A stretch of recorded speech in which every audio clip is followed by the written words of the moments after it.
Hi hello. ചന്ദ്രികയിൽ അലിയുന്ന ചന്ദ്രകാന്തത്തിന്റെ എല്ലാ പ്രിയപ്പെട്ട പ്രേക്ഷകർക്കും മെട്രോ സ്റ്റാറിലേക്ക് സ്വാഗതം. അങ്ങനെ നമ്മുടെ ചന്ദ്രികയിൽ അലിയുന്ന ചന്ദ്രകാന്തത്തില് ഇപ്പോ നന്ദയെ തകർക്കാൻ വേണ്ടിയിട്ട് മഞ്ജുള ശ്രമിച്ചുകൊണ്ടിരിക്കുകയാണ്. അതിന് മഞ്ജുള ആയുധമാക്കിയതും നിർമ്മലിനെയാണ്. എന്താണ് സംഭവിക്കുക, അല്ലെങ്കിൽ ഇനി എങ്ങനെയായിരിക്കും നന്ദയുടെ ജീവിതം മുന്നോട്ട് പോവുക എന്ന് നമുക്ക് നോക്കാം. അതിനു മുൻപ് ആദ്യമായിട്ടാണ് ഈ ചാനൽ കാണുന്നതെങ്കിൽ തീർച്ചയായിട്ടും സബ്സ്ക്രൈബ് ചെയ്യുക. അപ്പോൾ ഞങ്ങളുടെ പുതിയ സീരിയൽ റിവ്യൂ വീഡിയോസ് എല്ലാം നിങ്ങൾക്ക് ലഭിക്കുന്നതായിരിക്കും. അങ്ങനെ വളരെ വലിയൊരു പ്രതിസന്ധി ഘട്ടത്തിലാണ് ഇപ്പോൾ നന്ദ വന്ന് നിൽക്കുന്നത്. തനിക്ക് ഒരു കാര്യവും അല്ലെങ്കിൽ നന്ദയ്ക്ക് അറിയത്തില്ല. നന്ദയുടെ മനസ്സിൽ നന്ദയ്ക്ക് മാത്രമേ സത്യം അറിയാവൂ, നന്ദയ്ക്ക് നിർമ്മലിന് മാത്രം ഗൗരി ആരുടെ മകളാണെന്നുള്ളത്. എന്നാൽ അവിടെ ആർക്കും സത്യം അറിയാത്തത് കൊണ്ട് തന്നെ നിർമ്മലിനെ കരുവാക്കിക്കൊണ്ടാണ് നന്ദയെ തകർക്കാനായിട്ട് അവർ ശ്രമിക്കുന്നത്. അപ്പോൾ നന്ദ മോശക്കാരിയാണ് എന്നുള്ളത് തെളിവ് സഹിതം ഇന്ദീവരത്തിൽ ചിത്രീകരിച്ചു കഴിഞ്ഞാൽ ഉറപ്പായിട്ടും നന്ദയോടുള്ള ആ ഒരു സ്നേഹവും എല്ലാം അവർക്ക് കെട്ടടങ്ങും. അതോടെ തന്നെ അവർ നന്ദയെ വെറുക്കാനായിട്ട് തുടങ്ങും. അങ്ങനെ നന്ദ ഇവിടുന്ന് നേരെ ശാന്തിപുരത്തേക്ക് എത്തും. അപ്പോൾ നമ്മുടെ പ്ലാനുകളെല്ലാം അവിടെ സക്സസ് ആവും എന്നൊക്കെ മഞ്ജുള പറഞ്ഞുകൊണ്ടിരിക്കുകയാണ്. അങ്ങനെ നേരെ ഇന്ദീവരത്തിലേക്ക് വരാനായിട്ട് മഞ്ജുള തീരുമാനിച്ചു. ഈ സമയത്ത് നന്ദുവിന്റെ കാല് പൂർണ്ണമായിട്ടും ശരിയാക്കാനായിട്ട് സാധിക്കുമെന്ന് നന്ദ ഒരു വാക്ക് നന്ദുവിന് കൊടുത്തിട്ടുണ്ടായിരുന്നു. മാത്രമല്ല നന്ദുവിനെ റേസിൽ പങ്കെടുപ്പിക്കുമെന്നും കൂടി നന്ദ പറഞ്ഞിട്ടുണ്ടായിരുന്നു.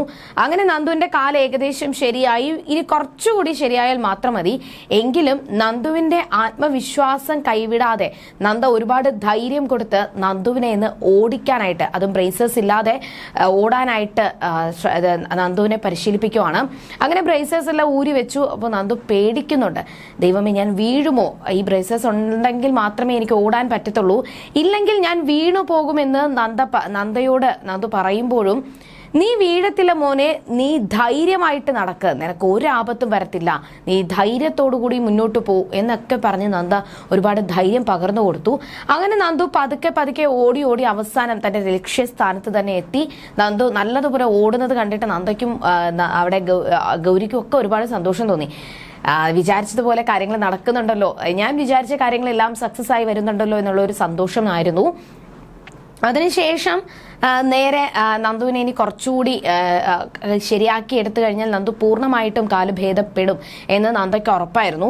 ഈ സമയത്ത് നന്ദയെക്കുറിച്ചുള്ള ചർച്ചയാണ് ഇന്ദീവരത്തിൽ നടന്നുകൊണ്ടിരിക്കുന്നത്. അരുൺ വന്നപാടെ തന്നെ നന്ദയെ കാണാത്തതും നന്ദ ജീവനോടെ ഉണ്ടെന്നുള്ള സത്യം അരുൺ അറിഞ്ഞു. എന്നിട്ടും ഇന്ദീവരത്തിലുള്ള ഒരാളും നന്ദയെ സ്നേഹിക്കാത്തതോ അല്ലെങ്കിൽ നന്ദയെ തിരിച്ചു കൊണ്ടുവരാത്തത് എന്റെ ദേഷ്യമെല്ലാം അരുണിനുണ്ട്. അതിനെപ്പറ്റി അരുണ് ലക്ഷ്മിയോട് ചോദിക്കുവാണ്. എന്നാൽ തനിക്ക് നന്ദയോട് ഒരു സ്നേഹവും ഇല്ല എന്നും, മുമ്പ് എനിക്ക് സ്നേഹമുണ്ടായിരുന്നു, ഞാൻ അവളെ മകളെ പോലെ കരുതി, എന്നാൽ എന്ന് എൻ്റെ മകന്റെ കുഞ്ഞിനെ അവളെ ദ്രോഹിച്ചോ, എന്ന് എൻ്റെ മകന്റെ കുഞ്ഞിനെ അവൾ കൊല്ലാനായിട്ട് കൊണ്ടിട്ടോ, അന്നത്തോടു കൂടി ഞാൻ അവളെ വെറുത്തതാണ്. അവള് കാരണമാണ് എൻ്റെ പേരക്കുട്ടി കൊക്കയിൽ വീണ് മരിച്ചത്. എന്നിട്ട് അവള് ജീവനോടെ ഉണ്ടല്ലോ. എനിക്ക് അതാണ് ഏറ്റവും വലിയ ദേഷ്യം. ഇനി അവളോടുള്ള ദേഷ്യം മാറണമെന്നുണ്ടെങ്കിൽ ആ കുഞ്ഞിനെ തിരിച്ചു കൊണ്ടുവരണം. അവൾ എങ്ങനെയാണോ ആ കുഞ്ഞിനെ എടുത്തുകൊണ്ട് പോയത് അതുപോലെ ആ കുഞ്ഞിനെ തിരിച്ചു കൊണ്ടുവന്നു കഴിഞ്ഞാൽ ഞാൻ അവളോടുള്ള ദേഷ്യമെല്ലാം മറക്കുമെന്ന് ലക്ഷ്മി ഇങ്ങനെ പറഞ്ഞു.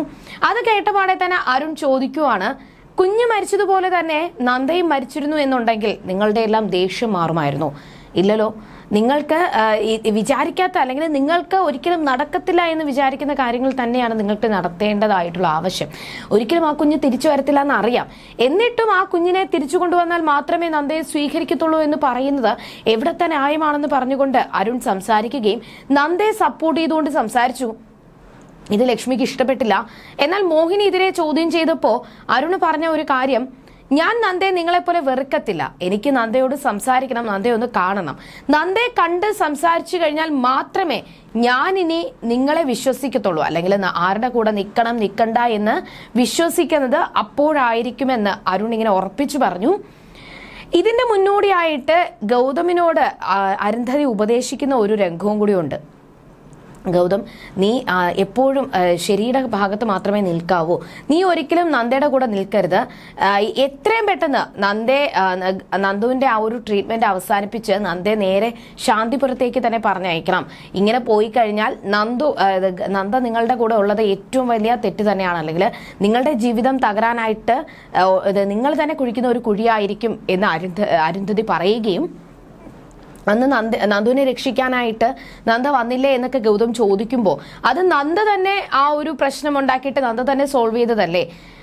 ആ സമയത്ത് ഗൗതം തന്നെ പറയുവാണ്, ലക്ഷ്മി എൻ്റെ അമ്മ ഒരുപാട് നന്ദയെ കുറ്റപ്പെടുത്തിയില്ലേ, നന്ദയെ കുറ്റപ്പെടുത്തിയതിന് പിങ്കിയും ചോദ്യം ചെയ്യുന്നുണ്ട്, അമ്മ എന്തിനാ അങ്ങനെ ചെയ്തത്, അല്ലെങ്കിൽ അങ്ങനെയൊന്നും ചെയ്യാൻ പാടില്ല, തെറ്റായിരുന്നു എന്നൊക്കെ പറഞ്ഞുകൊണ്ടിരിക്കുന്ന സമയത്തായിരുന്നു ഒരു കോളിംഗ് ബെല്ലടിച്ചത്. ഗൗതം നേരെ പോയി തുറന്നപ്പോൾ മഞ്ജുളയായിരുന്നു. ഞാൻ മഞ്ജുള, ശാന്തിപുരം ഗ്രാമത്തിലെ ഒരു പൊതുപ്രവർത്തകയാണ്. അപ്പോൾ എനിക്ക് നിങ്ങളോട് കുറച്ച് കാര്യങ്ങൾ സംസാരിക്കാനുണ്ട്, അങ്ങനെയാണ് വന്നതെന്ന് പറഞ്ഞു. അപ്പോൾ ഈ മഞ്ജുള എന്ന് പറയുന്ന പേര് നേരത്തെ ഗൗതം കേട്ടിട്ടുണ്ടെന്നുള്ള ഒരു ഓർമ്മ ഗൗതമിന് വന്നു. എന്തായാലും ശാന്തിപുരം ഗ്രാമത്തിൽ ഒരു പൊതുപ്രവർത്തകയാണ്, കൗൺസിലർ ആണെന്നൊക്കെ പറഞ്ഞപ്പോൾ അവർക്ക് ഒരു അത്ഭുതം തോന്നി. അങ്ങനെ മഞ്ജുളയെ അകത്തോട്ട് വിളിച്ചു, എന്നിട്ട് സംസാരിച്ചു. അപ്പോഴാണ് മഞ്ജുള പറയുന്നത്, ഞാനൊരു സത്യാവസ്ഥ ബോധിപ്പിക്കാൻ വേണ്ടിയിട്ട് വന്നതാണ്. നിങ്ങളുടെ മകന്റെ മകനെ ഇപ്പോൾ ട്രീറ്റ്മെന്റ് ചെയ്യുന്ന ഡോക്ടർ ഒരിക്കലും ശരിയല്ല എന്നും ആ ഡോക്ടർ ഒരു അഴിഞ്ഞാട്ടക്കാരിയാണ് എന്നുള്ള രീതിയിലൊക്കെ സംസാരിക്കുകയും അവളെ പ്രസവിച്ച കുഞ്ഞാണ് ഗൗരി. ശാന്തിപുരം ഗ്രാമത്തിലെ ഹോസ്പിറ്റലില്, ഗവൺമെന്റ് ഹോസ്പിറ്റലില് അവള് നൊന്തു പ്രസവിച്ച കുഞ്ഞാണ് ഗൗരി എന്നും ആ കുഞ്ഞിന് ഒരു അച്ഛനുണ്ട്. അവിടുത്തെ ഗൗരിയുടെ സ്കൂൾ സർട്ടിഫിക്കറ്റില് ഗൗരി അളകനന്ദ വിനയചന്ദ്രൻ എന്നാണ് എഴുതി ചേർത്തിരിക്കുന്നത്. വിനയചന്ദ്രൻ നന്ദയുടെ അച്ഛനാണെന്ന് എനിക്കറിയാം. അപ്പോൾ അവിടെ ആരോ ആണ് ആ കുഞ്ഞിന്റെ അച്ഛൻ. അത് മറയ്ക്കാൻ വേണ്ടിയിട്ട് തന്റെ അച്ഛന്റെ പേര് വെച്ച് അവൾ അവിടെ കബളിപ്പിച്ചുവെങ്കിലും ഞാൻ വെറുതെ വിട്ടില്ല. അങ്ങനെ ഒരുപാട് അവളുടെ ആ ഒരു ഭർത്താവ് ആരാണ്, അല്ലെങ്കിൽ ഗൗരിയുടെ യഥാർത്ഥ അച്ഛൻ ആരാണ് എന്നൊന്നും അവിടെ ആർക്കും അറിയത്തില്ല, സംശയങ്ങളുണ്ട്. എന്നാൽ നിർമ്മൽ എന്ന് പറയുന്ന ഒരുത്തന്റെ കൂടെയാണ് അവളിപ്പോൾ അഴിഞ്ഞാടി നടക്കുന്നതെന്നും അത് ഭർത്താവാണോ അതോ കാമുകനാണോ ഇനി മറ്റാരെങ്കിലും ആണോ ജാരനാണോ എന്നൊന്നും അറിയത്തില്ല എന്ന് പറഞ്ഞുകൊണ്ട് മോശമായിട്ടുള്ള രീതിയിൽ മഞ്ജുള സംസാരിക്കുകയും നിർമ്മലിന്റെ ഫോട്ടോ കാണിച്ചു കൊടുത്തിട്ട് തെളിവ് സഹിതം കാണിച്ചു കൊടുത്തു. ഇതൊക്കെ കണ്ടപ്പോൾ അവർക്ക് ഭയങ്കര ഒരു അത്ഭുതമായിരുന്നു. ശേഷം ഒരു താക്കീതും നൽകി, നിങ്ങൾ ഇപ്പോഴേ ഒന്ന് സൂക്ഷിക്കുന്നത് നല്ലതാണ്, ഇല്ലെങ്കിൽ നിങ്ങൾക്കും ചീത്തപ്പേരുണ്ടാകും എന്ന് പറഞ്ഞിട്ട് മഞ്ജുള പോയി. എന്നാൽ ഇതിന്റെ പേരിൽ നന്ദയെ കിട്ടുന്ന അവസരങ്ങളിലെല്ലാം കുറ്റപ്പെടുത്തുന്ന അരുന്ധതിയും ലക്ഷ്മിയും ഗൗതമും ഒക്കെ ഈ കാര്യവും വിശ്വസിച്ചു. അതിന്റെ പേരിൽ ഒരുപാട് കുറ്റപ്പെടുത്തലുകൾ നടത്തി. ഇത് ചോദ്യം ചെയ്യാനായിട്ട് ഗൗതം തീരുമാനിച്ചു. നേരെ നന്ദയുടെ വീട്ടിലെത്തിയപ്പോൾ നന്ദു മാത്രമാണ് ഉണ്ടായിരുന്നത്. നന്ദു അകത്താണ്, അവന് ട്രീറ്റ്മെന്റ് കാര്യങ്ങൾ നടന്നുകൊണ്ടിരിക്കുന്നതേ ഉള്ളൂ എന്ന് പറയുമ്പോൾ അവിടെ ഗൗതം ഒരു കാര്യം ചോദിച്ചു, എനിക്ക് നിന്നോട് കുറച്ച് പേഴ്സണലായിട്ട് സംസാരിക്കണം. എന്നാൽ എനിക്ക് പേഴ്സണലായിട്ട് ഒരു കാര്യവും സംസാരിക്കാനില്ല എന്നും ട്രീറ്റ്മെന്റ് കാര്യങ്ങളാണെന്നുണ്ടെങ്കിൽ മാത്രമേ ഞാൻ സംസാരിക്കത്തുള്ളൂ എന്ന് പറഞ്ഞപ്പോഴാണ് ഗൗതം ആ ഒരു കാര്യം പറയുന്നത്. മഞ്ജുള എന്ന് പറയുന്ന ഒരു സ്ത്രീ, നിന്റെ ശാന്തിപുരം ഗ്രാമത്തിലെ കൗൺസിലർ ഞങ്ങളുടെ വീട്ടിൽ വന്നിരുന്നു എന്നും നിർമ്മലിനെ പറ്റി തെളിവ് സഹിതമാണ് അവർ പറഞ്ഞത്. ഇനി നീ പറ, ഗൗരി ആരുടെ മകളാണ്? പല കാര്യങ്ങളും ഈ വീടെടുത്തപ്പോ തന്റെ ഭർത്താവാണെന്ന് പറഞ്ഞിട്ട് നിർമ്മലിനെ പരിചയപ്പെടുത്തി വീടെടുത്തപ്പോൾ പോലും ഞാൻ ആരോടും ഒന്നും ചോദിച്ചില്ല, ഞാനത് വെറുതെ വിട്ടു. പക്ഷെ ഇനി ഞാൻ വെറുതെ വിടാനായിട്ട് ഞാൻ തീരുമാനിച്ചിട്ടില്ല. നിർമ്മൽ ആരാണ്? നിന്റെ കാമുകനാണോ അതോ നിന്റെ ഭർത്താവാണോ, നിന്റെ ജാരനാണോ, അതോ വേറെ എന്തെങ്കിലും ആണോ? ഇനി സ്വന്തം അല്ലെങ്കിൽ ഈ കുഞ്ഞിന്റെ അച്ഛനായ നിർമ്മല് ആണെന്ന് അറിഞ്ഞതിന് ശേഷം ഒരിക്കലും കൈവിടാൻ പറ്റാത്ത ഒരു സ്ഥിതിയിലാണോ എന്നൊക്കെ പറഞ്ഞുകൊണ്ട് നന്ദ തന്റെ മുൻ ഭാര്യ ആയിരുന്നു എന്ന് പോലും ഓർക്കാതെ ഭയങ്കര മോശമായിട്ടുള്ള രീതിയിലാണ് ഗൗതം നന്ദയോട് സംസാരിച്ചത്. ഒരു സ്ത്രീ, അതും ഗൗരി യഥാർത്ഥത്തിൽ ഗൗതമിന്റെ മകൾ തന്നെയാണ്. ആ സത്യം നന്ദയ്ക്ക് തുറന്നു പറയാൻ പറ്റാത്ത അവസ്ഥയാണ്. പിങ്കിയെ ഗൗതം തന്റെ ഭാര്യയായിട്ട്, ഇപ്പൊ മറ്റുള്ളവരുടെ മുന്നിൽ തന്റെ ഭാര്യയാണ് എന്നുള്ള രീതിയിൽ കൊണ്ടുവന്നുവെങ്കിൽ പോലും അവിടെ ഒരിക്കലും ഗൗരി എന്ന് പറയുന്നത് പിങ്കി തന്റെ ഭാര്യയാണ് എന്ന് മറ്റുള്ളവരുടെ മുന്നിൽ ഇങ്ങനെ കാണിക്കാനായിട്ട് ഗൗതം കൊണ്ടു നടക്കുമ്പോഴും ഇതുവരെയും നന്ദയുമായിട്ടുള്ള ബന്ധം വേർപിരിയാത്തത് കൊണ്ട് തന്നെ നന്ദ ഗൗതമിന്റെ ഭാര്യ തന്നെയാണ്. ആ ഒരു നന്ദയാണ്, അല്ലെങ്കിൽ തന്റെ ഭാര്യയാണെന്നൊന്നും ഗൗതം കരുതണ്ട, ഒരു സ്ത്രീയാണെന്നുള്ള പരിഗണന പോലും കൊടുക്കാതെ അത്രത്തോളം മോശമായിട്ടുള്ള രീതിയിലാണ് ഗൗതം നന്ദയോട് സംസാരിച്ചത്. ഇത് കേട്ടപ്പോൾ സത്യം പറഞ്ഞാൽ ഞാൻ വിചാരിച്ചു ഗൗതമിന്റെ കരണം പൊട്ടിച്ച് നന്ദ ഒരു അടി കൊടുക്കുമെന്ന്. അങ്ങനെ ഒരു അടി കൊടുക്കണമായിരുന്നു. സ്വന്തം മകളല്ല എന്ന് പറഞ്ഞുവെങ്കിൽ പോലും സ്വന്തം മകളെയും ഭാര്യയെയും കുറിച്ചാണ് ഗൗതം ഇങ്ങനെ പറയുന്നത് എന്ന് കേട്ടപ്പോൾ നന്ദയ്ക്ക് പോലും സഹിച്ചില്ല. എന്നാൽ നന്ദ കരണം പൊട്ടിച്ച് ഒരു അടി കൊടുത്തില്ല.